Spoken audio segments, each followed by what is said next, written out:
Well, thanks for coming along. No worries. I know it's been a long drive coming out my way. No probs. But really appreciate it. I hear you've been on the road a little bit. Been on the road a lot lately. Yeah? Where you been? Now, are we recording? Or Yeah, we're recording, okay. yeah.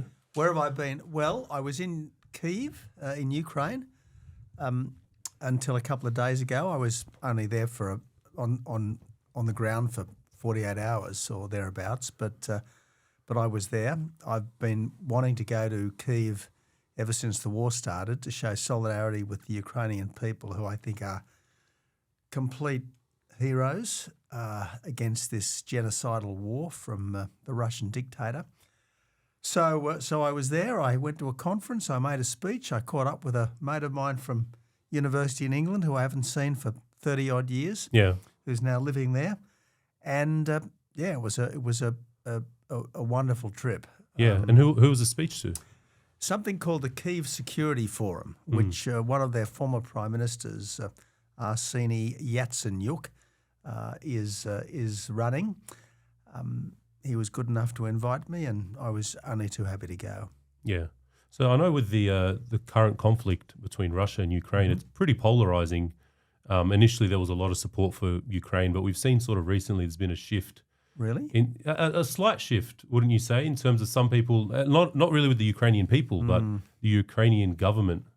Yeah, I don't think so, Francis. Look, I feel very strongly about this. What Putin is doing is evil, absolutely evil. He is waging a genocidal war on people who he believes have no right to exist as an independent country. In the process of this genocidal war, his ill-disciplined troops have committed numerous war crimes, acts of grotesque savagery against civilians. He's raining terror indiscriminately on Ukrainian cities. Air raid sirens go off every night in Kyiv and most other cities, which is, I suppose, a way of trying to wear down the strength and the resilience of the people. As we've seen on our television screens and in our papers, cities like Mariupol and Bakhmut have been completely destroyed. It's just grotesque what is going on there. And the trouble with dictators is that if one dictator gets away with murder, literally, others are encouraged to do likewise. And let's finally never forget that 38 Australians were murdered as a result of Putin's war when a Russian missile battery shot down MH17 back in 2014. So there's a sense in which Putin has Australian blood on his hands, and I think we should do everything we reasonably can to help the Ukrainians to win this war. And that means driving every last Russian soldier out of every inch of Ukrainian territory. And I just hope when the Prime Minister goes to the NATO summit in a few weeks' time, he goes with a big new package of armaments for the Ukrainian forces, including not just a handful, but a couple of hundred Bushmasters. And if they're operational, reasonably operational, a couple of hundred of the Hawkeye light armoured cars as well. So, that sort of brings me to my next point. How do you see this? How do you see it ending? Well, because it's gone on for quite a while now. Well, it's been going on for over a year. It started on the 24th of February. I think it's got to end with a Ukrainian win. If Putin is able to save face and salvage some kind of a gain out of this, I think the lesson that will be drawn is that aggression can pay and aggression cannot pay. This guy is a geostrategic bully, and if he gets away with it, well, other geostrategic bullies, including bullies in our region, will think that they might be able to get away with something. Now, bad though the Ukraine war has been, any attempt by Beijing to grab Taiwan will be worse by an order of magnitude. The Ukraine war is catastrophic. Any attempt by Beijing to grab Taiwan is potentially apocalyptic. And the only way to discourage these people is to let them know that war does not work. that crime does not pay. That's the only way to discourage this stuff. So obviously both are a horrible situation, but why is the taking of Taiwan, why do you consider that so much worse? Is it worse just for us or worse globally? Or Well, I think it's worse globally because the Chinese regime, the current Beijing government, the communist government in Beijing, is more capable and more ambitious than the Putin dictatorship in Moscow. Putin is running what is effectively a personal dictatorship. In Beijing, we have a party dictatorship. When you combine Marxism-Leninism with old-fashioned Chinese imperial exceptionalism, you've got a very serious threat. And, you know, the difference between the current Cold War and the last Cold War is that China is a much more substantial challenger than the old Soviet Union ever was, because the old Soviet Union was a first-rate military but a third-rate economy. China is rapidly becoming a first-rate economy with a first-rate military to match. So that's why these are perilous times. And let's hope that this generation of Australians and indeed this generation of democratic citizens have the character necessary to deal with the difficulties of this day. And like, how do you think that would flow on for us Aussies? I mean, like something like the taking of Taiwan. Well, America has given a degree of strategic guarantee to Taiwan, and if there is an unprovoked attack on Taiwan, I think it's hard to see America standing aside.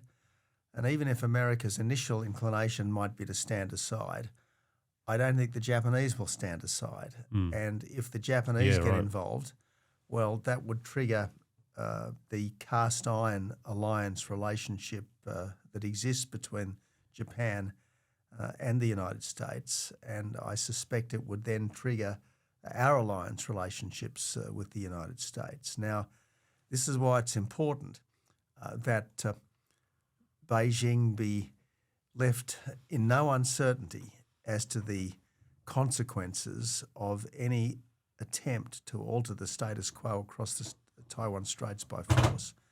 The other thing that needs to be said is that Taiwan is a much more important piece in the global economy than Ukraine.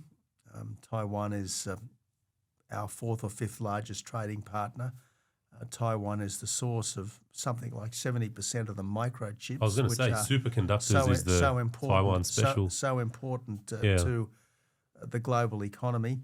Something like 50% of the world's trade goes through the South China Sea, which would be completely convulsed should there be conflict across the Taiwan Strait. So it's not just a question of the casualties, which would be enormous. It's also a question of the economic ramifications, and economic ramifications that are serious enough have all sorts of further complications and ramifications in terms of people's lives and livelihoods. The ripple effect worldwide. So I guess China's just watching to see what China is watching to see how everyone reacts to Russia. Exactly because of the precedent they can set. Exactly right. No one is paying more attention to this than Beijing, and they would have noted so far that the Ukrainians have resisted ferociously. They will have noted so far that the Russian forces have surprised everyone at just how ineffective and brutal they've been. And they would also have noted the comparative solidarity of the Western alliance in supporting Ukraine. So in terms of the US's involvement, I mean, there's obviously a difference between what we see online in terms of, normal meme culture about US politics and what would actually happen. From your perspective, would we see a similar reaction regardless of who we have as president in the United States? I mean, it's easy to sort of talk a bit of shit about Joe Biden as people do, but how would things play out differently in your view with, say, a Biden as opposed to a Trump or a DeSantis or whoever else? It's a good question, and I look. America has, I suppose, important obligations under treaties, and these treaties are what's helped to keep the world as comparatively safe and as comparatively prosperous as it's been over the last 50, 60, 70 years. So America does have important obligations. America also has historically had, at least since the Second World War, this sense of destiny to try to shape the world as far as it can in a freer and fairer direction. I often used to say that there's only one country on earth that we would want to see as the world's policeman, and that's the United States, because the United States, for all its faults and for all its mistakes, is the one country with both the strength and the benevolence to be a decent global policeman. Superpower. And whatever objections we might sometimes have to American policy, I don't think we should be under any illusions as to how things would change for the worse if some other entity, such as the communist government in China, were to become the world's number one hegemon. Yeah, and that's sort of the feeling, isn't it? I think a lot of people in our generation especially, they have no issue sort of talking a bit of smack about America, especially under Trump, because apparently he was the worst thing to happen to the world in history and had his finger on the trigger, and his Twitter account was the biggest risk to Western civilization, apparently. But I think we forget just how bad things would be without the United States in the position that it's in. And Francis, look, like things aren't going to be greater under China. You know? I can understand why a lot of people were dismayed by the Trump presidency. Yeah. Although I have to say that he did do some good things. He was probably the least qualified person ever to become the US president. And he ran what was, to put it at its kindest, a highly unorthodox administration. And he did a whole lot of unfortunate and egocentric things. But he did spend more on defence. He did take a pretty strong line against America's opponents.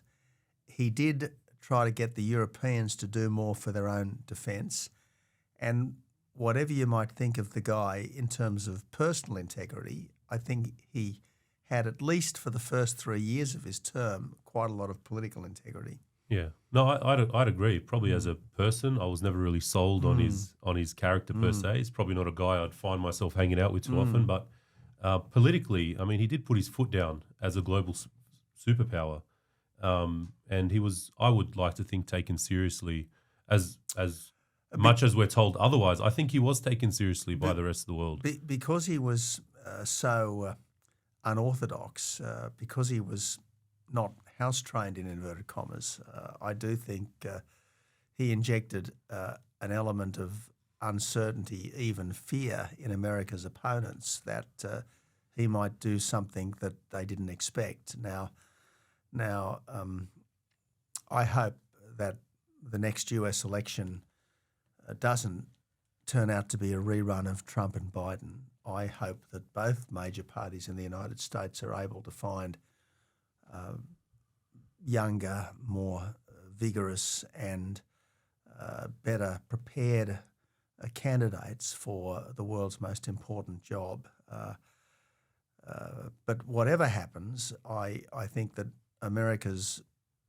the importance of America will remain, and we have got to do everything we can here in Australia to be helpful to the United States as it carries the extremely difficult burdens of being what is in effect the leader of the free world. So you think the Trump era is over then, or it should be at least? Look, let's see. I don't claim to be necessarily following US politics with semiotic intensity, but Yeah. I just think that Because he doesn't seem to think that he's done. Andrew, you might want to take this and just monitor audio for him. Yeah, he doesn't seem to think he's finished, obviously. And I think even a lot of Trump fans are of the view, like, hey, you had your run, you did well, but it's time to take the bench and maybe, send out someone a bit newer. My own view is that Trump derangement syndrome was a problem, and I think Trump fascination syndrome is almost equally problematic. Yeah. Well, you did mention he was a bit unorthodox. I mean, when I think back, when I was just finishing high school, you had, I think, just become Prime Minister. You were 13 to 16? 13 to 15. 13 to 15, right. So you'd just become Prime Minister when I was in high school. And at the time, I thought politics is real polarised now, and, there's clearly some sort of culture war going on in politics. But now it seems so much worse, and I sort of miss the days with a bit of back and forth with the old guard, so to speak. You beat Kevin. Sorry, you took over from Malcolm Turnbull. Right? I became opposition leader in 2009. Yeah. I replaced Malcolm Turnbull. Then because of the main point of contention Malcolm Turnbull wanted to support the Rudd government's emissions trading legislation. Yeah. And there was quite a fight inside our party room about that. What was that scheme about? Well, let's give us the rundown. Well, it was effectively the first version of a carbon tax. It was going to put a price on carbon. I called it a great big new tax and everything. That's what it would have amounted to. In the end, it didn't happen. But then after the 2010 election, when Gillard was Prime Minister, she did introduce a carbon tax. After notoriously saying there she would be no do carbon tax under a government I lead. Yeah. And I campaigned very strongly against that carbon tax and won the 2013 election. By that stage, of course, Rudd had come back into the Prime Ministership. So we did repeal the carbon tax. Only time power prices have gone down in any meaningful way over the last decade and a half was in the quarter when I repealed the carbon tax and power prices went down 10%. Yeah. On the whole issue of emissions or climate change, the Liberal Party's sort of shifted over the last decade. At least there's a growing number who are far more aligned perhaps with climate change advocates. Where were you at the time with the whole issue, and are you still in the same place? Yeah, essentially I am, Francis. I mean, the point I would make basically over and over again as party leader and then as Prime Minister was that climate change is real, mankind makes a difference, and that we should do whatever we reasonably can to reduce our emissions, but not, I would stress, not if it meant big increases in people's cost of living, and not if it meant that we were losing industries and jobs abroad to countries that weren't as fastidious about emissions as we wanted to be. And look, I still think that's the case. Now, on this issue of climate change, of course climate changes. We know climate changes because there were ice ages in the past. There have been periods in the past when the globe has been much warmer and wetter than it currently is. So, of course, climate changes. Yeah. Now, those changes obviously had nothing to do with mankind's emissions. So there are lots of factors in the changing climate. And while I'm very prepared to reduce our emissions as much as we can, I don't think that it's sustainable to say that the only thing that makes a difference is mankind's carbon dioxide emissions. Yeah, because there's this whole climate emergency movement going on, as if the next time you turn on your car, you're contributing to the world ending, a month earlier. It's gone crazy. So it's the new green religion. Yeah. And I often refer to the climate cult because, frankly, in its more over-the-top manifestations, that's exactly what it is. Did you see those Disrupt Sydney protesters? No. The bunch of protesters who just went through the city, causing as much disruption as possible, knocking over signs, handcuffing themselves to their steering wheel, parking in the middle of highways. Destroying businesses. I know there are some people who claim that the climate threat justifies serious law breaking, and I think that's just crazy. And my own view is that with people who are seriously obstructing and disrupting normal life, the police should act against them with swift severity. They should move them on. With a degree of force, if necessary. Yeah, it's just the arrogance of it to feel that you have the right to stop I agree. 30,000 people getting to work. Absolutely, because you're upset about carbon emissions. That's exactly what it is. It's just arrogance. It's arrogance. That's putting it pretty mildly, frankly. Yeah, I'm trying my best. So I've seen there's been a recent sort of movement of people. I don't know if you've heard of like Bjorn Lomborg and the likes. I think he's quite balanced on the whole. The Abbott government attempted to get Bjorn Lomborg to establish an academic centre of excellence here in Australia. Yeah, okay. It was one of the things that was frustrated by political difficulties inside and outside the parliament, but nevertheless, I certainly wanted to see, if you like, a branch of his Copenhagen consensus established here in Australia. I think it would have added much-needed balance to this whole debate about climate. Yeah, well, he's as balanced as I've seen, I think. And I agree. His whole thing is, let's do what we can, but not at the expense of people's livelihoods. And in fact, the best thing we can do is bring people out of poverty. Correct. And they'll start giving a damn about the environment and what's going on around them. Correct. And one of the reasons why I was such a big supporter of the Adani mine in Queensland, which is now exporting coal to India, is because there are still tens of millions of people in India who do not have access to 24/7 power. And you cannot have a decent life in the modern world without 24/7 electricity. And those who would banish coal, banish gas, banish the internal combustion engine are effectively condemning billions of people to a much poorer life. I think there's a strong moral case to be made for the ongoing use of fossil fuels, at least until such time as we've got reliable 24/7 alternatives. Yeah, which is the take of like your Elon Musks of the world. Yeah. Which is there's no climate emergency. We're not dead in 50 years. However, we will eventually run out of fossil fuels. Let's work on a way to make sustainable energy affordable, and then let's jump into electric cars and alternate energy sources. Any overly swift abolition of fossil fuels, it ain't going to stop whatever climate emergency might be happening. But I tell you, it will bring on an economic emergency very quickly. Yeah. Well, that's one of the points that Bjorn makes, is that one of the biggest contributors to people dying is actually being cold. Just the cold. Correct. Let's warm people. Correct. And if we're not giving them electricity, they're going to burn wood. Correct. Which you would think is a bigger issue for our.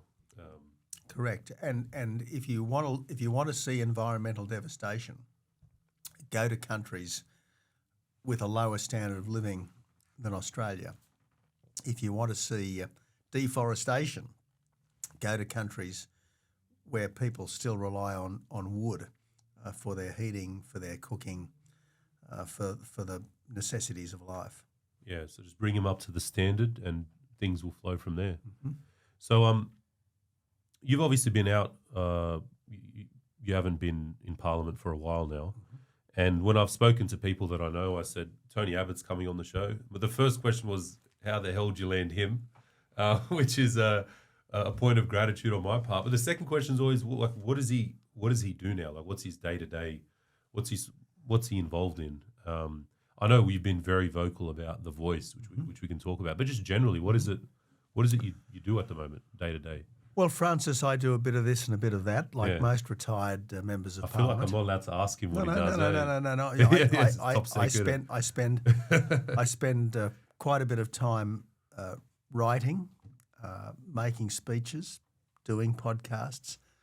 I spend a bit of each day talking to former colleagues and try to help them in their work. I'm on the War Memorial Council. I'm a Fellow of the Institute of Public Affairs. I'm the Chairman of Quadrant. I'm still an honorary advisor to the British Board of Trade. I am a deputy captain in the local rural fire brigade. Yeah. So one way or another, I keep busy. But of course, it doesn't matter how busy you are never as consequential as you were when you were a senior member of Parliament. Yeah. Well, it sounds like you're not just hitting the waves every day. You're keeping pretty busy. So you've recently been rallying pretty hard with the whole referendum on the Voice, which I think is a somewhat polarising issue. But I don't think there's been enough light shone on both sides, which is something you've also been critical of. So tell us simply for our listeners, like, what is the Voice, and what is it that's being proposed, and where do you stand on it? Okay, well, the Voice, and this is not a concept hitherto known in constitutional law. You know, we've had commissions, we've had councils, we've had committees, but merely calling it the Voice is to invest it with a kind of authority, a portent, a sense of portent, far beyond that of the sorts of things that we would take for granted and are familiar with. So the idea is that Aboriginal people, by means as yet undetermined, it might be an election, it might be a C-election, we haven't been told, Aboriginal people will get to choose 24 people from around the country to be this voice, and anything significant that the government wants to do, the Voice will make representations about that, and presumably the government will have to take those representations seriously, given that the Voice is going to have its own separate section of the Constitution. Significant only relating to Aboriginal people, or relating to anything? Well, this is a very good question. The words of the Constitution will give the Voice a guaranteed right to make representations to the Parliament and to the executive government on, quote, matters relating to Aboriginal and Torres Strait Islander peoples. Now, which can be anything. That can be anything. That can be anything. And the government has conceded reluctantly that the Reserve Bank might have to have representations from the Voice. The Governor-General might have to have representations from the Voice. Decisions about land use might have to have representations from the Voice. So look, this is... So isn't this what our Parliament is for? Well, exactly right, Francis. That's exactly right. And the fundamental question is, why should one group of people, however much you might want to honour and respect them, why should one group of people, based on ancestry, be given a special say over what our government does? Why should 4% of the population that identify as indigenous, why should that 4% have a special say over what happens for 100% of people? So I say that this Voice, it's wrong in principle because it injects an element of race into our Constitution. I think... which is quite backwards. I think so. I thought we've been trying to move away from making distinctions based on race. Exactly. It will entrench separatism into our system, indigenous separatism into our system, which I think is at the heart of so much indigenous disadvantage. And it will make the workings of government even more complicated and convoluted than they already are. So it's wrong in principle. It will be seriously damaging in practice. And that's why I think it's so important that we do not end up with this, because if we do make this change to our constitution, it's forever. Constitutional change is very, very difficult to unwind if it turns out to be unwise. Well, what's the rate of reversing constitutional change? Well, or is it just zero? we've added to our constitution, but we've almost never subtracted from our constitution. And the other point to make, Francis, is that this is so much more than recognition. This is about governance. It's about power. It's not about recognition. Recognition would be inserting somewhere in the Constitution, either in the preamble or in some other part of the Constitution, an acknowledgement that Aboriginal people were here first. And you'd be for that? I'd be. Yeah. Well, I've always been in favour of that. Yeah, but this is not recognition. This is a power grab. That's what it is. So if Aboriginals get the voice and they get a representation separate to that they already get through Parliament, do we have a number of Aboriginals in Parliament, right? 11 Aboriginal people are slightly overrepresented in the Parliament on a population basis, and that's it's a good thing. Yeah, that we now have 11 people who identify as Aboriginal in the Parliament. Well, I guess regardless and they've all got in there in the normal way, without affirmative action, without quotas. They've all got in there in the normal way because their parties have picked them on their merits, and people have elected them. That's what I was going to say. It's not like we had positions just for Aboriginals. It was free for all, and we've had 11 of them get there the way you're meant to get there, and that's correct. That's great, regardless of how under or overrepresented they are. Correct. So what if the Maronites want their own voice, or the Lebanese people want their own voice? Well, can we? Sorry, because that'd be a disaster. I'll tell you that. You're not going to get it. You shouldn't have it. Yeah. I mean, Maronites, migrants, Muslims, Catholics. You can segment society in 1,000 different ways. I mean, this is the point. I mean, all of us get a voice in the Parliament. Yeah. And that's the way it should be. The Parliament is the voice of the whole people, and we should be one equal people. There shouldn't be some of us who are given, as it were, more rights than others. There shouldn't be a situation where some are more equal than others by way of their own unique voice. Because once you start, where do you stop? It's just, as I said, it's wrong in principle. It would entrench indigenous separatism, which is at the heart of so many of the problems that we see in Aboriginal Australia, and it will make government even more difficult than it currently is. It sounds like they're using the plea for recognition as a way to insert this into the Constitution. Correct. I mean, otherwise, why is this even being done on a constitutional level? Well, it's being done because a lot of Australians, understandably enough, felt that we hadn't adequately acknowledged Aboriginal people as the first Australians. And it was John Howard back in 2007 who first raised this issue of constitutional recognition. It's been bipartisan policy ever since. But then significant sections of the activist Indigenous leadership said that we don't want merely symbolic change. We don't want merely to be recognised. We want practical change. We want a substantial difference to be made.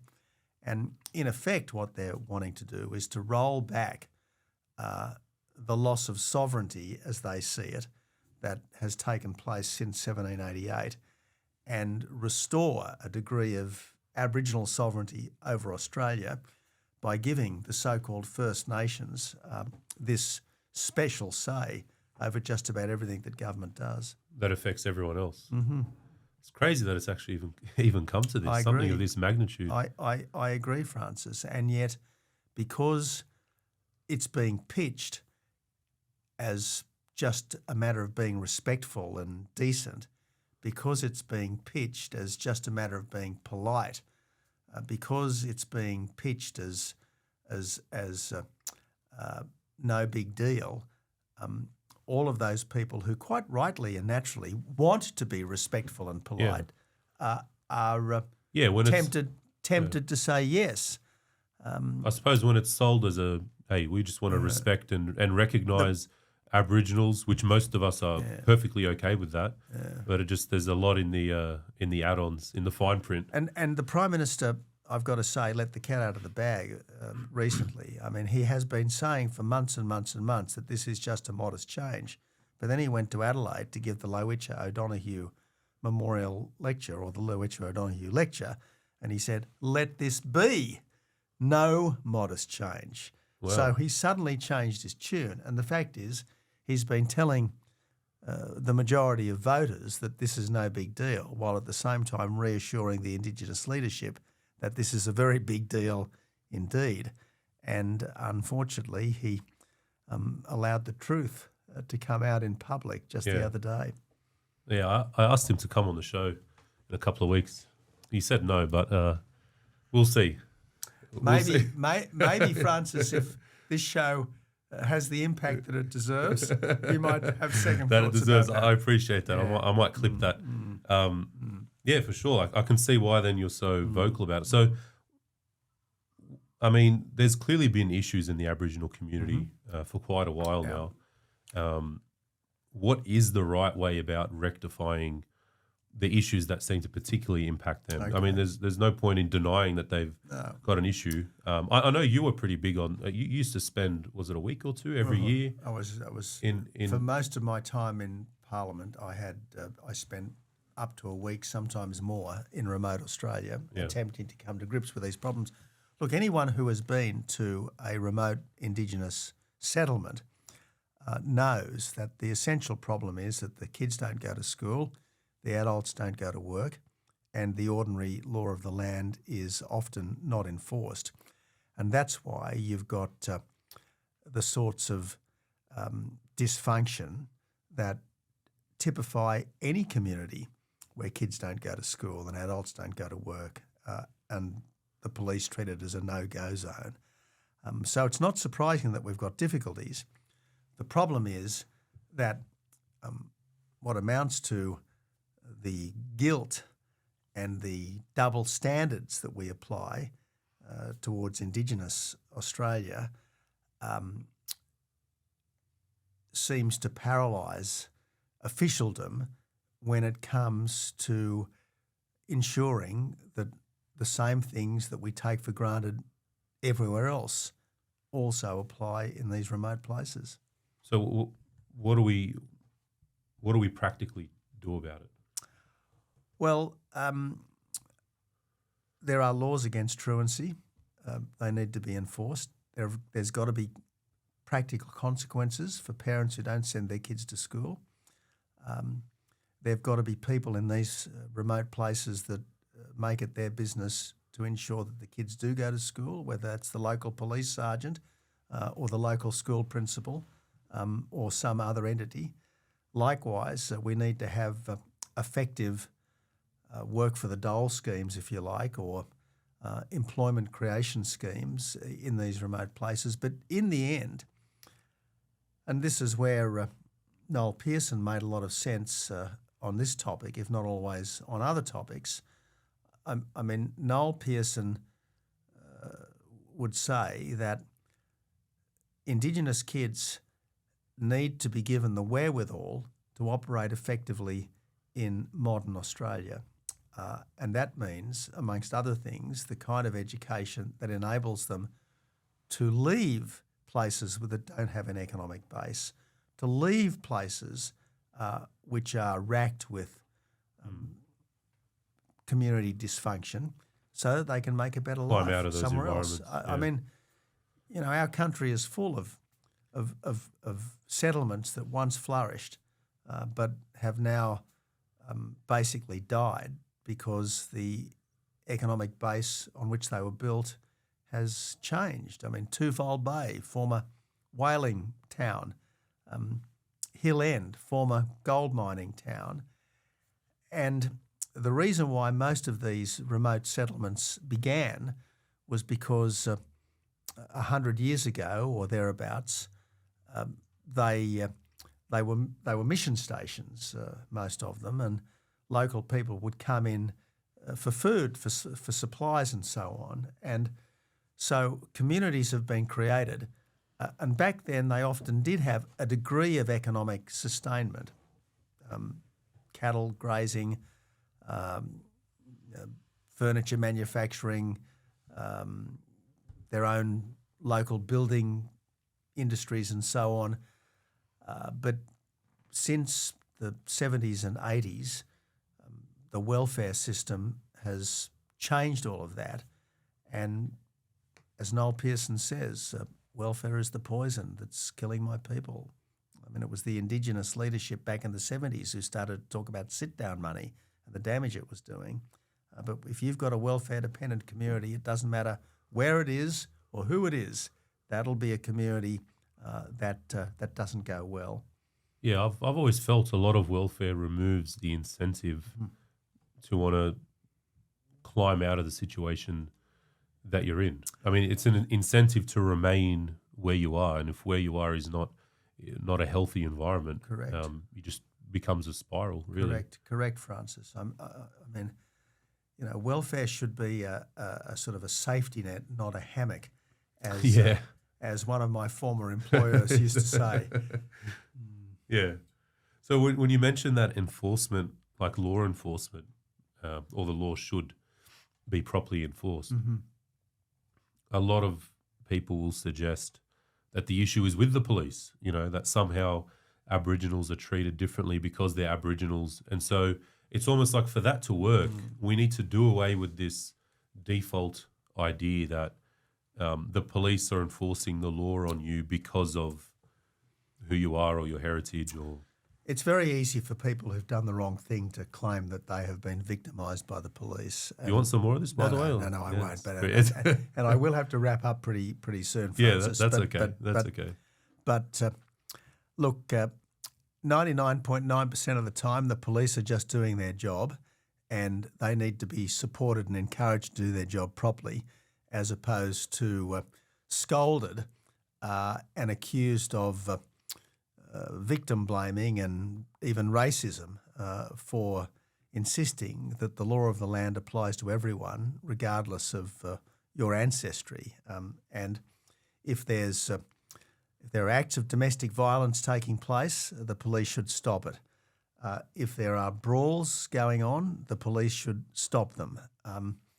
That's what the police are for. But unfortunately, in many Indigenous places, the police either aren't there or the police are expected to act differently because different standards apply to Aboriginal people. Like all of those places in LA, we've seen similar situations in the US, really. That's in the last sort of 5-7 years. We've seen a huge rise in these cases of sort of the default understanding is the police are racist and whatever transpired is rooted in racism. And I feel like we're inheriting a bit too much of that. Whatever prejudices individuals might sometimes have, whatever mistakes individuals might sometimes make, our society has never been less racist. I don't speak for everywhere, but in Australia and the other English-speaking countries, there has never been less racism than now. Yeah. And I think we're seeing that a lot in Parliament, especially. I mean, the diversity in Parliament's probably more than it's ever been. Correct. A stark difference from, say, 20, 30 years ago. So that's always, I mean, a testimony to how the way the Australians are viewing different cultures, which is why I mean, going back to it a little bit, that's why The Voice is so confusing because we've been working so hard to have this unified vision of what it means to be an Australian with all the diversity, but still we're all Australian. And now we're just chopping off a section and elevating it ever so slightly above everyone else. Well said, Francis. Well, I mean, not better. I mean, look, I don't want to toot my own horn, but I've listened to you on this a number of times. So, yeah, but I mean, as a Lebanese Australian, I always consider myself. I mean, I say Lebanese Australian, but I was born here, and and my loyalties remain to Australia, and I don't believe they should conflict. And I think we're in a pretty dangerous situation if the Lebanese part of me was to become more important than the Australian part of me while I am a citizen and living here. Well said. Everyone would see a problem with that. Well said. You know? And as the wonderful Jacinta Price, the Indigenous lady who's now a senator from the Northern Territory, she says, look, sure, I've got Indigenous ancestry. She says, I am a proud Celtic, Walpiri, Australian woman, because there are all these different elements. But I suppose her fundamental civic identity is Australian. Yeah. And that's the way it should be. That's the way it should be, and we seem to have been heading in that direction for quite a while. So it's a shame that it's changed. Have you noticed how different is it from when you first entered Parliament in terms of the landscape culturally? It's a much more fragmented and polarised society generally than it was back then, and this whole voice thing is one of the many manifestations of identity politics, and I think identity politics is thoroughly destructive. Because let's face it, all of us have a range of different identities, and we do not want to start using identity to create division, and that's what's happening abundantly at the moment. Yeah. How long ago did you enter politics? I was 1994, first went into Parliament. And how old were you at the time? Gee whiz, I think I was 36. 36. So up until that point, what were you doing? I was a journalist, essentially. Oh, right. And what made you sort of want to move away from journalism? Sometimes you think it'd be better to actually change things rather than just talk about changing things. Yeah, talk about how no one's changing things, so right. change it. That's change right. it yourself. To be a doer rather than a talker. Yeah, because you've done quite a few things. I mean, you've been a journalist. I know you were a seminarian at some stage. We'll wrap it up. You also boxed. I did. Like, did you? Only against POMs, so it wasn't a particularly daunting activity. Yeah. Did you? So you got a few knockouts under your belt? I had 4 fights when I was a student in England, and they were all successful knockout wins. Yeah, which explains why you're a fighter, and you still continue to be. Tony, thank you for joining on our first episode of the, as you said, the show that, if it becomes as impactful as it should be, will hopefully draw in our... I'm sure this show is going to be a knockout. Well done. It should be a knockout. Thanks, Tony.